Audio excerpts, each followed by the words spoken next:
Look how chunky that is. To get things started, I like to do the prep work first. Vegetables, adding your seasonings together. That way when you're cooking, you just dump them on in. So let's get started with 8 cloves of garlic.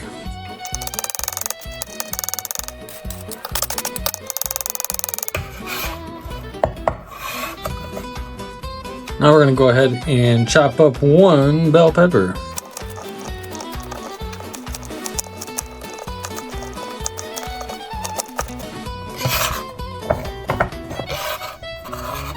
We'll go ahead and dice up 2 jalapenos.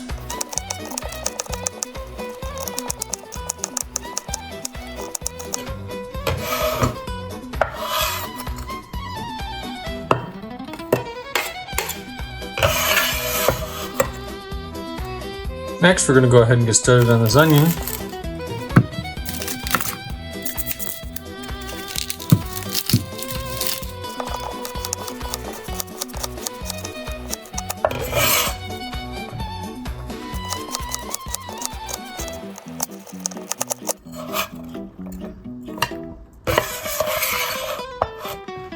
Alright, to get things started with the spices, we're going to start with 2 tablespoons of chili powder.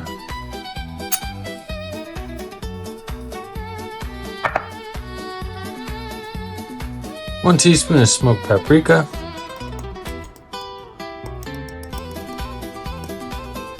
1 teaspoon of black pepper.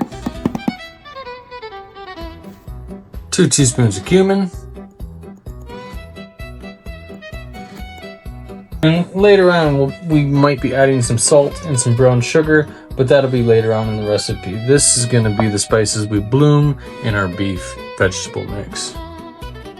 Because I don't want it to get forgotten, I'm going to go ahead and set aside that 1 tablespoon of brown sugar that we'll be adding later on. Now we're going to be adding about 15-16 ounces of beef broth later on, and I'm keeping it warm on the stove, and it's optional, but I'm going to go ahead and just season it up a little bit with some chives. And I don't even need to cut this, actually. We're going to go ahead and strain this out. I also got some garlic greens that I was growing, so we're going to throw those in. Put that back on a low simmer for a few minutes and keep it warm until it's ready to be used. Well, just like the spices you use, everything you put into your chili is going to make a difference on the taste. Quality of the spices, quality of the beefs. I've got grass-fed ground beef here, organic, and then I've also got some Wagyu ground beef. None of them have antibiotics, no added hormones, good quality cuts of beef. Go ahead and add some oil now to this pan and throw in our beef.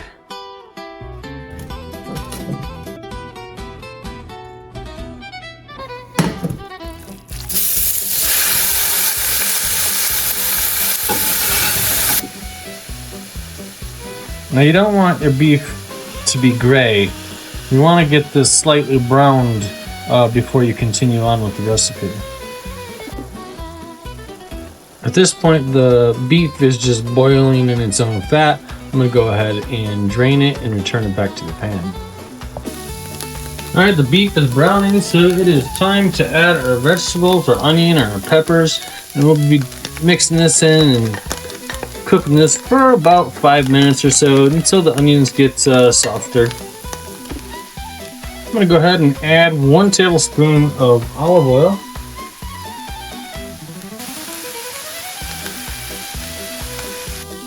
Alright, it's been 5 or 6 minutes. We're going to go ahead and add our garlic. And we'll keep this garlic in for probably just a couple minutes before we move on. Alright, it is time to bloom the spices. Let's get those mixed in there nice. Spices have been in for about a minute. We're going to go ahead and add 2 tablespoons of tomato paste.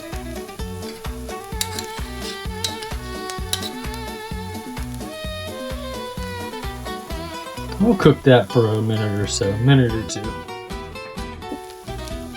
Tomato paste and spices have all come together nicely in the beef, so we're going to transfer this to a bigger pan. Alright, now that we move to the bigger pan, it's time to build the chili. I've got 2 cups of that seasoned beef broth.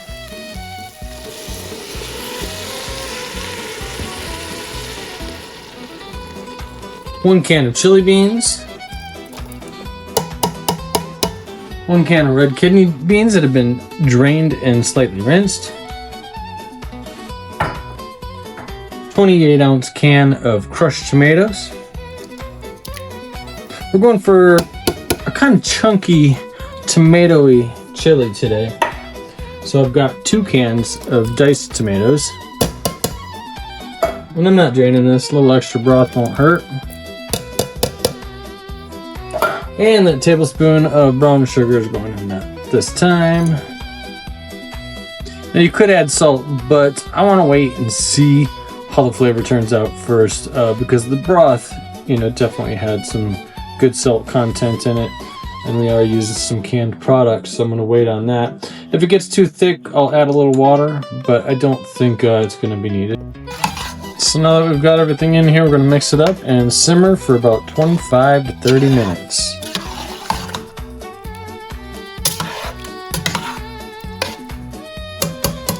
Okay, I'm about 10 minutes away from finishing the chili, and it's my feeling that it could use a little bit of red pepper flakes. Not a lot, maybe a half a teaspoon or so. Additionally, I feel like it could use a little more chili powder. Yeah, I'm gonna do that, about a teaspoon.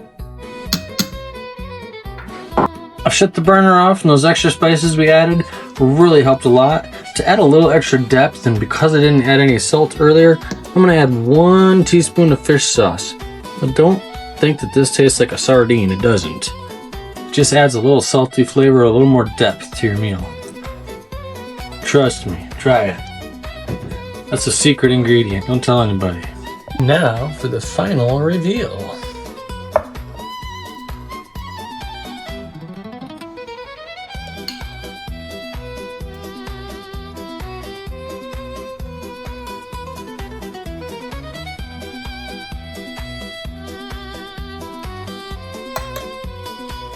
Look at how chunky that is.